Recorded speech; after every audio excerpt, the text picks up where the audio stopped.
Dahulu kala, di tanah Jawa yang subur, berdiri dua kerajaan besar. Kerajaan Pengging dan Kerajaan Prambanan. Kedua kerajaan ini awalnya hidup damai. Namun kemudian terjadi perang hebat karena Raja Pengging ingin memperluas wilayahnya. Pemimpin Kerajaan Pengging adalah seorang pemuda gagah namun bengis bernama Bandung Bondowoso. Ia dikenal sebagai kesatria sakti mandraguna. Dengan kekuatan sihirnya para jin tunduk kepadanya, Bandung Bondowoso pun menyerbu Kerajaan Prambanan. Raja Prambanan, yaitu Prabu Baka, terkenal sebagai Raja Perkasa.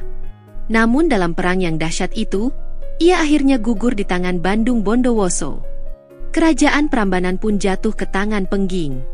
Saat ia memasuki istana Prambanan, matanya terpaku pada seorang gadis jelita yang sedang menangisi kepergian ayahnya. Dialah Roro Jonggrang, putri tunggal Prabu Baka.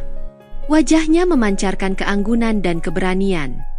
Meski hatinya penuh duka, Roro Jonggrang berdiri tegak dan tidak menunjukkan ketakutan di hadapan sang pembunuh ayahnya.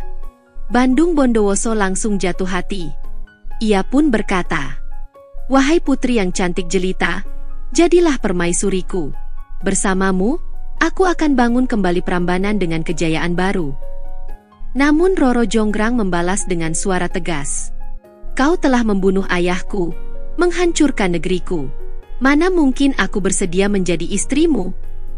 Tapi Roro Jonggrang bukan hanya cantik, ia juga cerdas. Ia tahu Bandung Bondowoso sangat kuat, dan penolakan langsung hanya akan memperburuk nasib rakyatnya. Maka ia pun membuat siasat licik.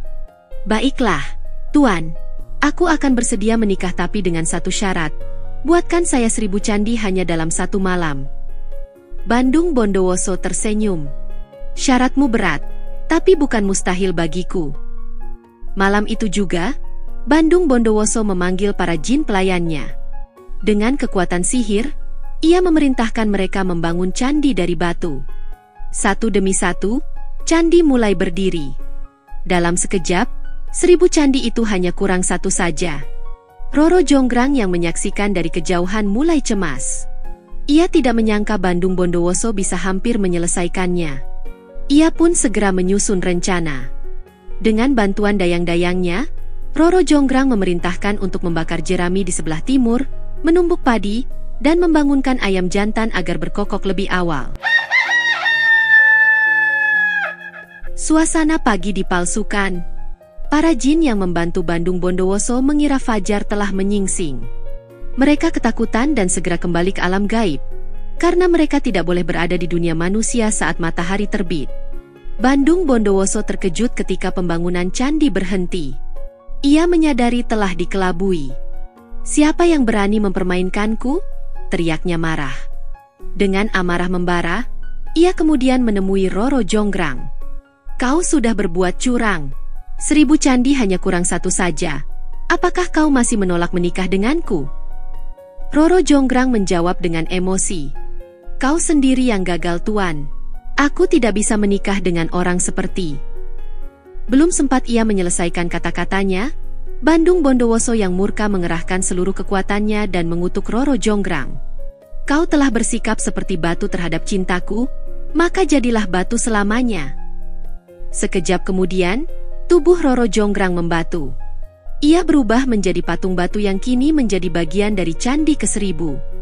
Dan sejak saat itu, rakyat percaya bahwa arca wanita anggun di kompleks Candi Prambanan adalah wujud dari Roro Jonggrang, putri cantik yang tubuhnya berubah menjadi patung karena cinta, dendam, dan kutukan.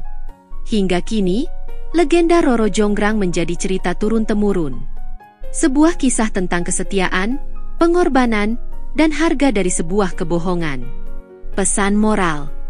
Dari kisah Roro Jonggrang, kita belajar bahwa kejujuran, kesetiaan, dan ketulusan jauh lebih berharga daripada siasat dan paksaan.